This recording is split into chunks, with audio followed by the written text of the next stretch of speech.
ఇంకా చాలా బాగుంది. ఉంటాయి కదా షాపు, ఒక ఫోటో చూసి ఇస్తా కదా. అలా హాయ్ ఫ్రెండ్స్, ఎలా ఉన్నారు? బాగున్నారని అయితే బాగున్నానండి. Welcome to my channel. First time కనుక మన ఛానల్ ఎవరైనా చూసినట్లయితే లైక్ చేసి సబ్స్క్రైబ్ చేసుకోండి. అలాగే పక్కన ఉన్న బెల్ ఐకాన్ని క్లిక్ చేసుకోండి. మార్నింగ్ పిల్లలు స్కూల్కి వెళ్ళిపోయారు. తర్వాత వచ్చేసి నేను తాగడానికి జీలకర్ర, మెంతులు, సోంపు, ఇంకా అలాగే లెమన్ గ్రాస్ వేసేసి వాటర్ అయితే కాస్తున్నాను. ఇంతలోగా ఈరోజు అయితే బట్టలకి గెంజి పెట్టాలన్నమాట. ఆల్రెడీ మిషన్లో అయితే వాషింగ్ మిషన్లో బట్టలు అయితే వేశాను. ఇంకా అలాగే గెంజి పిండి అయితే తీస్తున్నాను అనమాట. ఒక గిన్నెలో మనకి కావాల్సినంత గంజిపిండి తీసుకొని దాంట్లో వాటర్ కలుపుకొని పక్కన పెట్టుకోవాలి. ఇంతలోగా స్టవ్ ఆన్ చేసుకొని తపేలాతో నీళ్ళు అయితే పెట్టుకున్నాను అనమాట. మనకి ఎంత ఉడకబెట్టుకోవాలనుకుంటున్నామో దాని నిండా వాటర్ అయితే పెట్టుకున్నాను. ఇది మనం సేమ్ రాగిజావ ఎలా కాస్తామో అలాగే అనమాట, లేదంటే వండలు కట్టేస్తాయి. అందుకనే నేను ఇలా పిండిలో వాటర్ కలిపేసుకొని రెడీగా పెట్టుకుంటున్నాను. ఈ విధంగా రావాలన్నమాట. గెంజిపిండి ఉడకబెట్టుకోవడానికి స్టవ్ మీద ఆల్రెడీ నీళ్ళు అయితే మరిగిపోతున్నాయి అనమాట. ఆ మరిగిపోయినప్పుడు ఈ గెంజిపిండి వాటర్ అయితే దీంట్లో వేసేవాలి. ఇంకా ఇలా వేసుకొని వెంటనే గరిటెతో కలపాలన్నమాట. నేనైతే చిక్కగా కలిపేశాను, అదైతే బాగా చిక్కబడిపోయింది. వెంటనే చల్లని నీళ్ళు అయితే దీంట్లో కలిపేశాను అనమాట. తపాలకి సగం అయితే ఉడకబెడదాం అనుకున్నాను గెంజిపిండి, మొత్తానికి అయితే తపాల నింపుగా అయితే ఉడకబెట్టేశాను. ఇంకా అలా చిక్కగా అయిపోతుంటే వాటర్ కలుపుతూనే ఉన్నాను అనమాట. గెంజిపిండి అయితే ఉడికిపోయింది, స్టవ్ అయితే ఆపేసాను. ఇటువైపు అయితే నేను ఆల్రెడీ వాటర్ అయితే కాసాను కదా, ఆ వాటర్ కూడా అయిపోయినాయి, గోరువెచ్చగా అయిపోయినాయి అనమాట. ఇంకా వాటర్ కూడా కూర్చొని తాగేస్తున్నాను. ఇంతలోగా వాషింగ్ మిషన్ కూడా అయిపోయిందనమాట. వాషింగ్ మిషన్లో బట్టలు తీసేసి మళ్ళీ వేరే ట్రిప్ అయితే వేశాను. ప్యాంట్లు ఒకసారి, షర్ట్లు ఒకసారి, వైట్వన్నీ ఒకసారి అలా వేస్తానన్నమాట. ఇంకా అవన్నీ పైకి తీసుకొచ్చి గెంజి పెట్టడానికైతే అన్నీ రెడీ చేస్తున్నాను. ఇంకా గంజి అయితే చిక్కగా అయిపోయింది కదా, కొంచెం వాటర్ అయితే కలపాలి. ఇంకా పైన మేగడంతా తీసేసి ఇంకా టబ్లో అయితే కలుపుతున్నాను అనమాట. బట్టలకి గంజి పెట్టేటప్పుడు పూర్తిగా చల్లారాలన్నమాట గంజి పిండి, లేదంటే బట్టలు అనేది పాడైపోద్ది. చాలామందికి తెలిసే ఉంటుంది, తెలియని వాళ్ళ కోసం చెప్తున్నాను. నాకైతే గంజి పెట్టడం అయితే నేను విజయవాడ వచ్చాక నేర్చుకున్నాను. ఎందుకంటే మా బావ ఎక్కువ గెంజి పెట్టిన షర్ట్సే అలాంటివే వేసుకుంటారనమాట. ఇంక గెంజి చిక్కగా ఉంది కాబట్టి నేను కొంచెం వాటర్ కలిపేసి ఫస్ట్ అయితే వైట్ షర్ట్స్, అలాగే పంచి ఇవన్నీ వైట్ ఉంటాయి కదా, వైట్ క్లాతులన్నీ ముందైతే గెంజి పెట్టేస్తున్నాను. మనం గెంజి పెట్టేటప్పుడు ఎప్పుడైనా ఫస్ట్ వైట్ పెట్టుకున్నాం అనుకో, తర్వాతవి కలర్ ఏమైనా చేంజ్ అయినా అప్పుడు వైట్ దానికి ఏమీ అంటదనమాట. అందుకే ఫస్ట్ అయితే వైట్ అన్నిటికీ ఫస్ట్ గెంజి పెట్టేస్తున్నాను. తర్వాత అయితే మా బావి మ్యాక్సిమం ఏ బట్టలు కానీ కలర్ కానీ అలా షేడ్ అవ్వవు అనమాట. ఆయన వాడేవన్నీ షర్ట్స్ ఎక్కువ శాతం లెనిన్ క్లాత్స్ వాడతారు, అందుకని ఇంకా ఎక్కువ గెంజి పెట్టాల్సి వస్తుంది. నేను గెంజి పెట్టేటప్పుడు టబ్లో కొద్దిగా గెంజి వేస్తానన్నమాట. ఒక్కసారి వేయకుండా 2-3 షర్ట్లకు ఒకసారి వేసి కొంచెం వాటర్ కలుపుతాను. చిక్కగా ఉంది కాబట్టి వాటర్ కలుపుతాను, లేదంటే ఒక్కొక్కసారి పల్చగా కాస్తానమాట. ఇంకా గెంజి అయితే చాలా చెప్పాను కదా ఎక్కువ కలిపేశానని. అలాగే షర్ట్లకి అయితే ఫుల్గా గెంజి పెట్టమంటారు మా బావ అయితే, లైట్గా పెడితే బాగోదు అంటారు అనమాట. ఇంకా తిక్కుగా పెట్టేస్తాను. ఇంక ఇవన్నీ షర్ట్లకి అన్నీ గెంజి పెట్టేసినాక ఇంకా మేడపైకి తీసుకువెళ్ళి అన్నీ షర్ట్లన్నీ ఆరేస్తాను అనమాట. గెంజి పెట్టినవన్నీ మంచి ఎండలో ఆరితేనే బాగుంటాయి, లేదంటే స్మెల్ వచ్చేస్తాయి గెంజి పెట్టిన బట్టలు అయితే. ఇంకా అలాగే నేనైతే మార్నింగ్ 7కే ఉడకబెట్టాను కాబట్టి 9 కల్లా గెంజి పెట్టాను. ఇంక ఇటువైపు అయితే గెంజి పెట్టిన దగ్గర మొత్తం జిగురు ఉంటుంది కదా, అదే గెంజి నీళ్ళు ఇవన్నీ పడతాయి కాబట్టి ఇంకా మొత్తం అయితే వరండా మొత్తం కడిగేస్తున్నాను, లేదంటే కాలు జారింది అనుకోండి అంతే సంగతులు. ఇప్పుడైతే హాఫ్ డేస్ కదా, పిల్లల్ని అయితే వెళ్ళి తీసుకురావాలి. 12:30కి అనమాట వాళ్ళకి స్కూలు. అలాగే ఈరోజు అయితే జాగు పాపకి ఫీజు కూడా కట్టాలన్నమాట, లాస్ట్ టర్ము. ఇంకా సాయికి అయితే మొన్న లాస్ట్ వీక్ కట్టేశాను. ఇప్పుడు జాగు పాపకి అయితే ఫీజు కూడా పే చేయాలి. ఇంకా అవన్నీ చూసుకొని రావాలి. పోస్ట్ ఆఫీస్ పని కూడా ఉందన్నమాట. ఇంకా అవన్నీ చూసుకొని పిల్లలు తీసుకొని అయితే వస్తాను.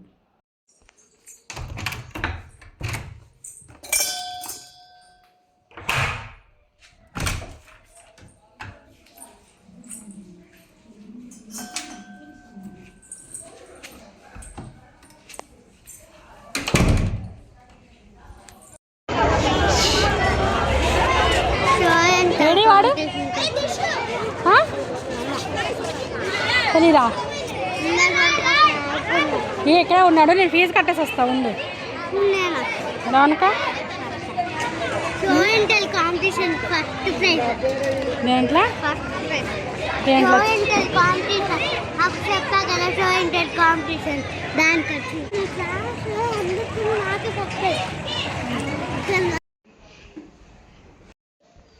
దేనికి వచ్చిందమ్మా ప్రైజ్ నీకు? Show and tell competition. చూపి, ఫస్ట్ ప్రైజ్ వచ్చిందా? మా క్లాస్ అబ్బాయికి రాలే, సెకండ్ థర్డ్ కాన్ఫ్లీజ్నే వచ్చింది. ఇంకా ఇంకా పిల్లల్ని అయితే స్కూల్ నుండి తీసుకొచ్చిన తర్వాత ఇప్పుడైతే వంట అయితే స్టార్ట్ చేస్తున్నాను. వాళ్ళైతే స్వీట్ కార్న్ రైస్ అయితే అడిగారనమాట. అదే వెజిటేబుల్స్ బిర్యానీ అడిగారు. అంటే అందులో స్వీట్ కార్న్ వేసేసి చేయమన్నారనమాట. ఇంతలోకి మా బావ కూడా వచ్చారు. స్వీట్ కార్న్ అయితే నేను ఎప్పుడు వలవనండి. మా బావ మా పిల్లలు అయితే ఒలిచేస్తారు చక్కగా. ఫ్రూట్స్ కానీ వలవడం కానీ వాళ్ళ డ్యూటీ అనమాట. ఇంతలో నేను కటింగ్ చేస్తాను వెజిటేబుల్స్ అన్నీ, క్యారెట్, టమాటా, పచ్చిమిర్చి, ఇంకా పుదీనా, కొత్తిమీర, ఇంకా బాస్మతి రైస్ అయితే నానబెట్టేశాను. ఇలా అన్నీ రెడీ చేసి పెట్టుకుంటే ఎంతసేపు పట్టదనమాట వెజిటేబుల్ రైస్ చేయడానికి. ఇంతలో స్టవ్ ఆన్ చేసేసి కళాయిలో చేస్తున్నాను ఈరోజు. ఇంకా అలాగే నెయ్యి వేసేసుకున్నాను, నెయ్యితో చేస్తున్నాను అనమాట. ఏం లేదండి, ఇలాచి, ఇంకా లవంగాలు, ఇంకా వచ్చేసి బిర్యానీ ఆకు అవి వేసిన తర్వాత ఉల్లిపాయలు, పచ్చిమిరపకాయలు, క్యారెట్లు, ఇంకా స్వీట్ కార్న్ ఉన్నాయి కదా అది వేసేసి కొంచెం అల్లం వెల్లుల్లి పేస్ట్ వేసి మంచిగా ఫ్రై చేసుకోవాలి. ఇలా ఫ్రై అయిన తర్వాత టమాటాలు కూడా వేసేసాను, పుదీనా, కొత్తిమీర ఇవన్నీ వేసేసి మరొక 2 నిమిషాలు మట్ట ఫ్రై అవ్వాలి. ఫ్రై అయిన తర్వాత దీంట్లో అయితే ధనియాల పొడి, జీలకర్ర పొడి, ఇంకా అలాగే కొంచెం పసుపు వేసేసి ఇంకొంచెం ఫ్రై అవ్వనివ్వాలి. దీని తర్వాత నానబెట్టిన బాస్మతి రైస్ ఉన్నాయి కదా అవి కూడా దీంట్లో కలిపేసుకుంటున్నాను. తాలింపులో రైస్ అనేది వేగితే మంచి ఫ్లేవర్ వస్తుందన్నమాట. ఇలా ఒకసారి కలుపుకున్న తర్వాత దీంట్లో అయితే వాటర్ అయితే వేసేసుకుంటున్నాను. ఇవి ఎక్కువసేపు నానలేదు కాబట్టి 1కి 2 అయితే వేసుకున్నాను బాస్మతి రైస్కి. అలాగే రుచికి సరిపడిన ఉప్పు వేసుకొని ఒకసారి బాగా కలుపుకొని హై ఫ్లేమ్లో పెట్టుకోవాలన్నమాట. ఇప్పుడైతే మూత పెట్టేసుకుంటున్నాను. ఇలా పొంగొచ్చిన తర్వాత మూత తీసుకొని ఒకసారి కలుపుకొని ఇప్పుడైతే హై ఫ్లేమ్లో నుండి మీడియం ఫ్లేమ్లోకి అయితే పెట్టుకోవాలి. మళ్ళీ మూత పెట్టేసుకుంటున్నాను.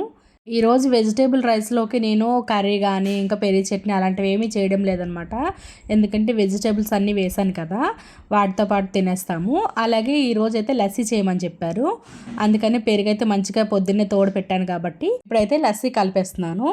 ఇంకా ఫస్ట్ అయితే పంచదార తీసుకొని నీళ్ళు వేసుకొని బాగా కరిగించుకోవాలి. తర్వాత వచ్చేసి పెరుగు వేయాలన్నమాట. ఈ పెరుగు వేసేసి బాగా విస్కర్తోని మంచిగా కలుపుకోవాలి. లేదంటే మజ్జిగ కవ్వం ఉంటే మజ్జిగ కవ్వంతో కూడా మంచిగా కలుపుకోవచ్చు. లేదంటే మిక్సీలో వేసుకుంటే ఒక 2 తిప్పులు తిప్పామనుకోండి మంచిగా లస్సీ అయిపోతుంది. కాకపోతే నాకు ఇలా విస్కర్తోని కలుపుతూనే బాగా నచ్చింది.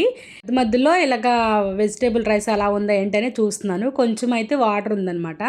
ఇంకొక 2 నిమిషాలు అయితే మనకి వెజిటేబుల్ రైస్ అయితే రెడీ అయిపోతుంది. ఇంకా మూత పెట్టేసాను మళ్ళీ ఒకసారి కలిపేసి. ఇంతలోగా అయితే లస్సీ కూడా మంచిగా కలిపేసాను కాబట్టి గ్లాసుల్లో అయితే వేసేసుకొని అన్నీ రెడీగా పెట్టుకుంటున్నాను. ప్లేట్లు ఇవన్నీ దగ్గర పెట్టుకుంటున్నాను అనమాట. మేము వెజిటేబుల్ రైస్తోని ఈ లస్సీ అయితే తాగుతాము, చాలా బాగుంటుంది టేస్ట్ అయితే. ఇంకా అలాగే ఇప్పుడైతే వెజిటేబుల్ రైస్ కూడా అయిపోయింది కాబట్టి వేడివేడిగా ప్లేట్లలోకి అయితే వడ్డిచ్చేస్తున్నాను. ఇంకా అలాగే మనకి కూరతో పని ఉండదు అనమాట. అంత టేస్టీగా ఉంటుంది, సింపుల్గా ఉంటుంది, టేస్టీగా ఉంటుంది. మా పిల్లలు అయితే చాలా ఇష్టంగా తింటారు. ఇంకా అందరం అయితే కూర్చొని ఇంకా వెజిటేబుల్ రైస్ ఇంకా లస్సీతో పాటు తినేస్తామన్నమాట. ఇంకా తింటూ తింటూ మధ్యలో లస్సీ తాగుతుంటే మంచిగా చల్లగా ఉందనమాట. ఈ సమ్మర్లో ఇలాంటి చల్లవి లిక్విడ్స్ తాగుతుంటే ప్రాణం అయితే చాలా హాయిగా ఉంది. టేస్ట్ కూడా బాగుందన్నమాట. పిల్లలకి హాఫ్ డేసే కాబట్టి ఇంకా మధ్యాహ్నమే నేను ఎక్కువ శాతం వంట చేస్తున్నాను. అలా వంట చేయడం ఇలా తినేయడం అనమాట వేడివేడిగా. చాలా బాగుంటున్నాయి టేస్ట్లు అయితే.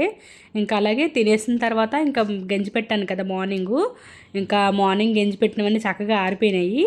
ఈ గంజి పెట్టిన బట్టలు ఆరిపోయిన తర్వాత వెంటనే తీసేవాలి, లేదంటే మెత్తబడిపోతాయి అనమాట. ఇంక వెంటనే మేమైతే ఐరన్కి కూడా ఇచ్చేస్తాము.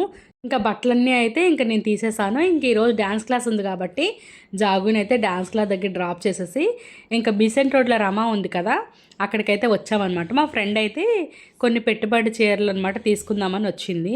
ఇంకా తనతో పాటు నేను కూడా వచ్చానమాట. ఇక్కడ ఫ్యాబ్రిక్స్ అయితే చాలా బాగుంటాయి. మేమైతే ఎక్కువ చంద్రగ్రాండ్ రమా ఉంటాయి కదా అక్కడికైతే రమా క్లాస్ స్టోర్కి అయితే వెళ్తాము ఎక్కువగా, రమా ఫ్యాబ్రిక్ దగ్గరికి. ఇంకైతే ఈరోజైతే బీసెంట్ రోడ్ వచ్చామన్నమాట. శారీస్ అయితే చాలా బాగుంటాయి. మీరు కూడా శారీస్ కలెక్షన్ అయితే చూడండి, చాలా బాగున్నాయి. ఇప్పుడు సమ్మర్ కాబట్టి కాటన్లో అయితే చాలా రకాల మోడల్స్ అయితే ఉన్నాయి.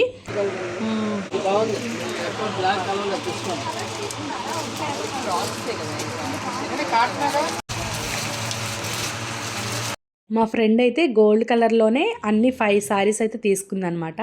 చాలా బాగున్నాయి, క్వాలిటీ అయితే చాలా బాగుంటాయి. ఇక్కడ మనకి తక్కువ కాస్ట్లోనే ఉంటాయి, అలాగే ఎక్కువ కాస్ట్లో కావాలన్నా కూడా ఉంటాయి అన్నమాట. రాను రాను శారీస్ కలెక్షన్ అయితే ఎలా ఉంటుందంటే సోలార్ సిస్టమ్ అనమాట. ఆ శారీస్ కూడా ఉన్నాయి ఇక్కడ చూపిస్తున్నాను చూడండి క్యాట్లాగ్స్. అలాగే అక్కడ ఎదురుగా ఉంది చూడండి ఫ్యాన్ దగ్గర బ్లూ కలర్ అనమాట శారీ. ఎక్కడైతే మేము శారీస్ అన్నీ ఏం సెలెక్ట్ చేసామో అవన్నీ డ్యామేజ్డ్ ఉన్నాయా ఏంటనేసి అన్నీ ఒకసారి చెక్ చేసిస్తారు. అంటే మనకి డ్యామేజ్ పీసెస్ వేరు ఉంటాయన్నమాట. కాకపోతే ఒకసారి మనం ప్యాక్ చేసే ముందు ఒకసారి ఓపెన్ చేసి అయితే చూపిస్తారు. ఇంకా అలాగే కాటన్లో ఉన్నాయండి బోల్డ్ రకాలు అనమాట. చాలా బాగున్నాయి ఆ కాటన్ చూస్తుంటే. అసలు ఫ్యాబ్రిక్ అయితే చాలా బాగుంది, మెత్తగా ఉన్నాయి శారీస్ అన్నీ అయితే చాలా రకాలు. ఇప్పుడు సమ్మర్ వస్తుంది కాబట్టి ఎక్కువ శాతం అందరూ కాటన్ శారీసే తీసుకుంటున్నారు. 300 దగ్గర నుండి స్టార్ట్ అనమాట. చాలా బాగున్నాయి శారీస్ అయితే. కొన్నిటికి బ్లౌజులు ఉన్నాయి, కొన్నిటికి బ్లౌజులు లేవన్నమాట. ఈ రమా క్లాస్ స్టోర్లో అయితే ఇంకా ఫ్యాబ్రిక్స్ అయితే చాలా బాగుంటాయి. మనకి ఏ మోడల్స్ కావాలన్నా కూడా దొరుకుతాయి అనమాట. Cheap and best. ఇంకెక్కడైతే నాకు ఒక శారీ నచ్చింది, అదైతే చూపించమని అడుగుతున్నాను.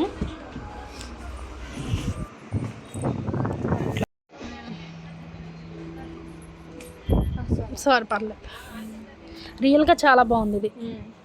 ఉంటాయి కదా స్టాకు, ఒకవేళ ఫోటో చూపిస్తే ఇస్తారు కదా. 3 days అయింది వచ్చాను.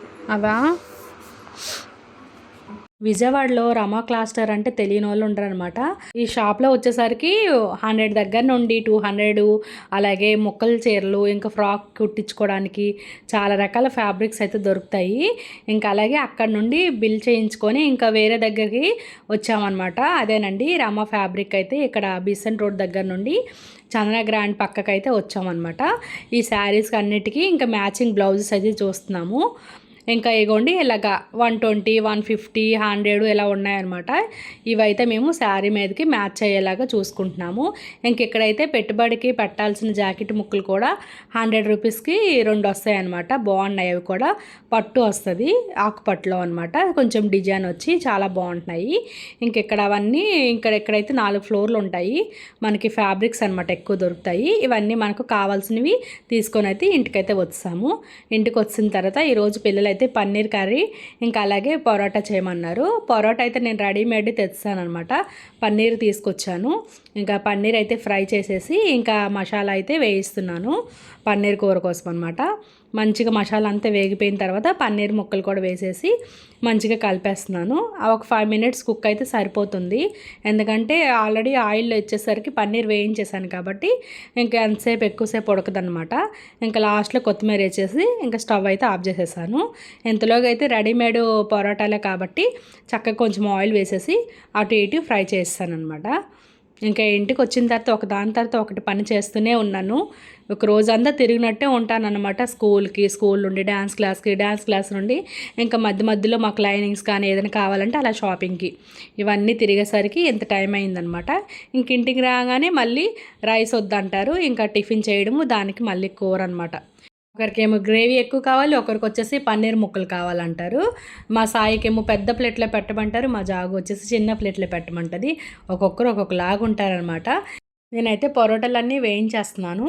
ఇంకా ఒక్కొక్కరికి వేయించి ఇస్తుంటే ఒక్కొక్కరు తినేస్తున్నారు అనమాట. నార్మల్గా అయితే అందరం కలిసి తింటాము. ఈ పరోటాలు చపాతీలు ఇలా చేసేటప్పుడు మాత్రం ఒక్కొక్కరికి వేసేస్తుంటే ఒక్కొక్కరు తినేస్తూ ఉంటారు. లేదంటే ఈ పరోటాలు వచ్చేసరికి గట్టిపడిపోతాయి అనమాట. వేడివేడిగా తింటేనే బాగుంటాయి. ఇంకేగోండి మా అమ్మాయి అయితే కొంచెము చిన్న ప్లేట్లో వేయమంటుంది. ఇంకా పన్నీర్ ముక్కలే వేయమ్మా అంటదనమాట. అందరికైతే పరోటాలు చేసి ఇస్తాను. లాస్ట్లో అయితే నేను కూడా చేసేసుకొని ఇంకా నేను కంపల్సరీ ఆనియన్స్ కానీ క్యారెట్ కానీ అలా పక్కన పెట్టుకుంటాను. లెమన్ పిండుకొని అయితే తింటాను, చాలా బాగుంటాయి. ఇంకా అలాగే క్యారెట్లు అయిపోయినాయి అనమాట. అందుకనే ఓన్లీ ఆనియన్స్ మాత్రమే తింటున్నాను. ఇంకా ఒక్క పరోటాతోనే నాకు సరిపోయిందనమాట. ఎందుకో ఇన్ని చేసేసరికి నాకు పరోటా ఎక్కువగా తినాలనిపించదు. ఒకటి తినేసరికి నాకు పొట్ట ఫుల్ అయిపోతుంది. ఇంకా మొత్తం తినిన తర్వాత కిచెన్ అయితే చిందరబందరంగా ఉందన్నమాట. ఇంకా నేను నైట్ పడుకునే ముందు మొత్తం క్లీన్ చేసేసుకొని పడుకుంటాను. షింక్ నిండా గిన్నెలు ఇంకా అలాగే స్టవ్ అయితే ముందు నీట్గా తుడిచేసుకొని ఇంకెక్కడక్కడ సర్దేసిన తర్వాత ఇంక ఇటువైపు అయితే గిన్నెలన్నీ కడిగేస్తున్నాను. గిన్నెలు కడిగి కిచెన్ అంతా సర్దేసరికి 1 hour టైమే పడుతుంది అనమాట. మొత్తానికైతే 1 hour తర్వాత నా కిచెన్ అంతా ఇంత నీట్గా ఉంది. ఓకే ఫ్రెండ్స్, వీడియో నచ్చితే మాత్రం లైక్ చేసి సబ్స్క్రైబ్ చేసుకోండి. Thank you for watching. Bye bye.